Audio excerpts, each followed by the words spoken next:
Kalau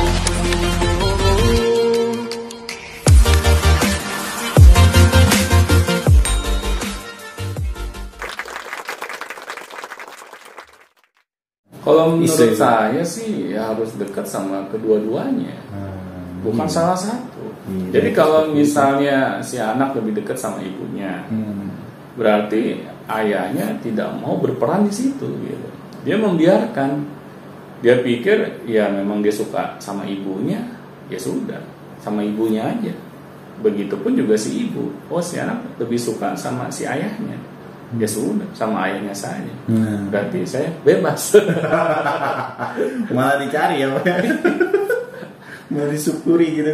Iya, ini kan yang bahaya gitu. Seharusnya ketika kita melihat nih si anak lebih dekat dengan ibunya, si ayah harus bukannya dia membiarkan, dia malah harus introspeksi diri gitu.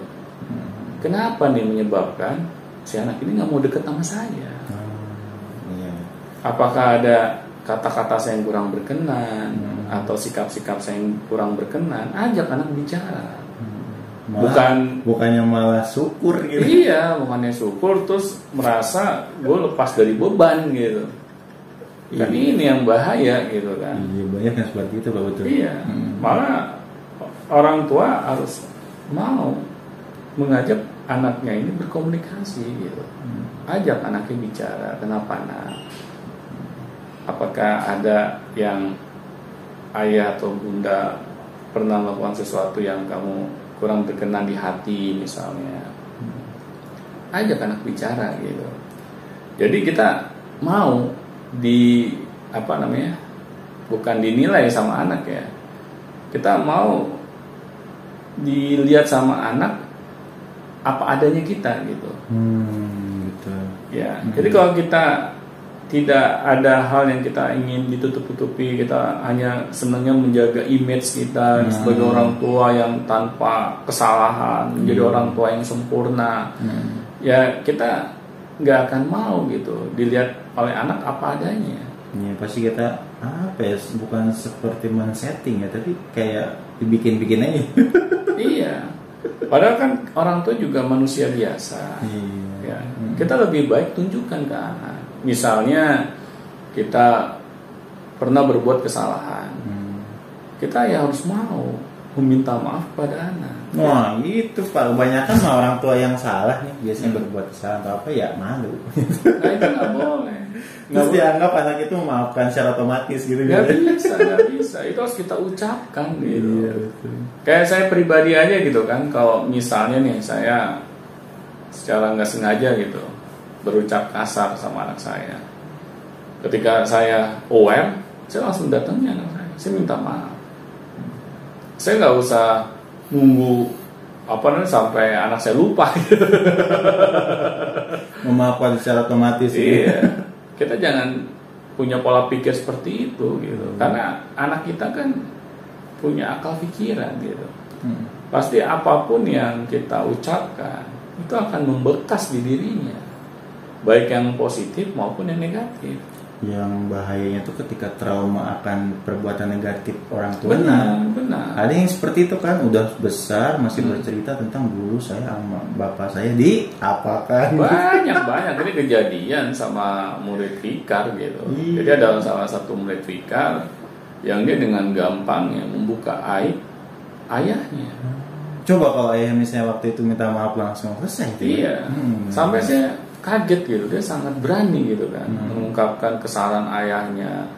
Sampai saya pikir ini nggak pantas ini anak sampai ngomong seperti ini.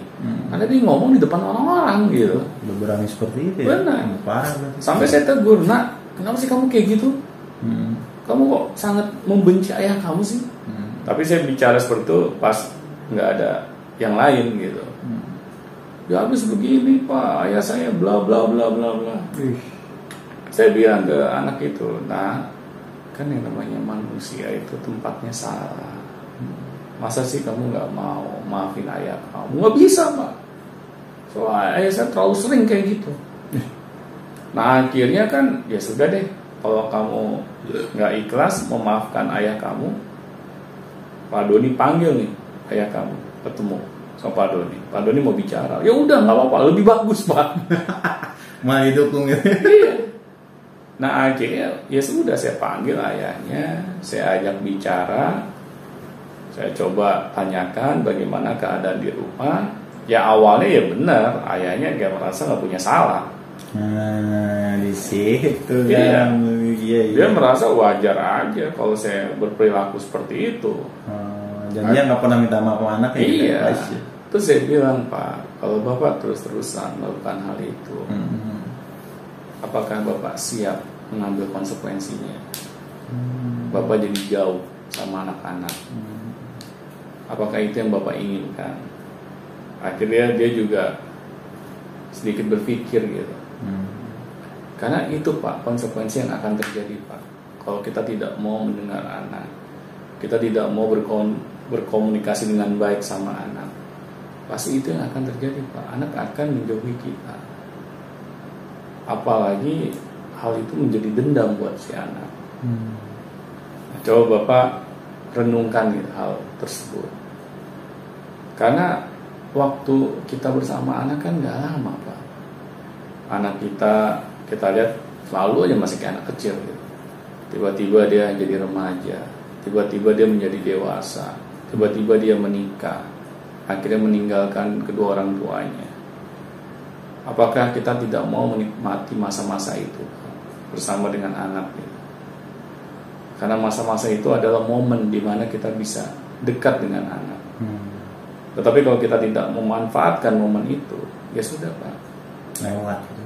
Ketika kita nanti sudah tua, anak-anak juga males Pak main ke rumah. Malah nyesel nanti pas malah nyesel gitu. Terus kita bingung waktu di hari tua kita, kok anak-anak nggak ada yang peduli sama saya. Jangan salahkan anak-anak. Ya karena kita sendiri yang menabur gitu. Kita menabur benih yang jelek gitu kepada diri anak-anak kita. Seharusnya kan kita menaburkan hal yang positif, kita menaburkan kasih sayang, kita menaburkan perhatian kita kepada mereka, kita menaburkan dukungan kepada mereka. Akhirnya mereka ketika dewasa kelak gitu, mereka mengingat jasa-jasa orang tuanya yang begitu sangat menyayangi mereka, sampai mereka meninggal, mereka nggak akan melupakan jasa-jasa orang tuanya gitu. Karena orang tuanya yang membentuk mereka seperti saat ini gitu. Mereka tidak usah lagi gitu. Misalnya kita nelfon anak kita, nanya, "Nak, kok kamu jarang main sih ke rumah?" Udah otomatis nelfon ke kita pasti, gitu. Ya. Kalau kita peduli dengan anak kita juga akan peduli dengan kita. Tetapi kalau kita istilahnya cuek bebek gitu kan, kita merasa bahwa kita sudah begitu besar jasa-jasa kita kepada anak gitu kan, dan kecuekan itu dirasa normal. Iya. Dirasa wajar aja, yang namanya anak kan kayak gitu diperlakukannya gitu kan. Benar. Ya kita nggak mungkin gitu dengan cara kita yang salah kita mendapatkan hasil yang benar gitu. Nggak mungkin itu bisa terjadi. Kan sesuatu perlu kita ikhtiarkan gitu. Nah jadi di sini pentingnya gitu, orang tua, ayah dan bunda harus terus mau belajar tentang ilmu parenting, agar mereka memiliki ilmu-ilmu yang bisa menjadi pegangan gitu dalam memutuskan kehidupan berumah tangga. Karena ini menjadi bekal kita dalam mendidik anak-anak kita. Kalau kita tidak mau belajar, pasti insya Allah keputusan kita selalu salah gitu. Karena kan Tuhan sudah berfirman gitu, bahwa Tuhan itu akan menaikkan derajat seorang manusia itu dengan keilmuan yang mereka miliki. Jadi berbeda gitu cara Tuhan melihat hambanya. Hamba yang memiliki ilmu sama hamba yang tidak memiliki ilmu. Iya, itu bisa membedakan derajat ya. Benar. Disitulah perintah menuntut ilmu itu sudah digaung-gaungkan oleh agama. Tapi kita sebagai umat beragama malah tidak mau belajar, kan aneh di situ. Ngerasa udah pinter. Iya. Nah disinilah kita coba untuk mengintrospeksi diri kita agar langkah kita ke depannya menjadi langkah yang lebih baik. Karena kalau bukan kita sebagai orang tua yang mau terus belajar dalam mendidik anak-anak kita, siapa lagi? Oke, betul sekali. Dan ketika kita belajar apa ya, anak itu nggak bingung gitu. Harapan orang tua tuh kan beda-beda biasanya. Ada harapan bunda seperti ini, harapan ayah seperti ini. Kalau jadi perbedaan harapan itu membuat anak itu jadi bingung gitu. Pastinya. Ya ada yang bundanya pengen anaknya jadi ini, ada yang pengen jadi ini. Nah itu bisa teratasi dengan belajar bersama-sama. Iya benar. Orang dewasa juga misalnya memiliki 2 bos gitu ya. Iya. Si bos yang A pengennya ke utara, bos yang B maunya ke selatan. Pasti orang dewasa juga bingung, ini mana bos yang mau gue ikutin nih. Ya. Jangan ke anak-anak. Iya. Orang dewasa juga akan bingung. Oke, terima kasih Pak Doni untuk penjawaban pertanyaannya gitu. Bagaimana cara perbedaan pola asuh, perbedaan cara mengasuh ibu dan bapak. Dan Bu, ya gitu Bu.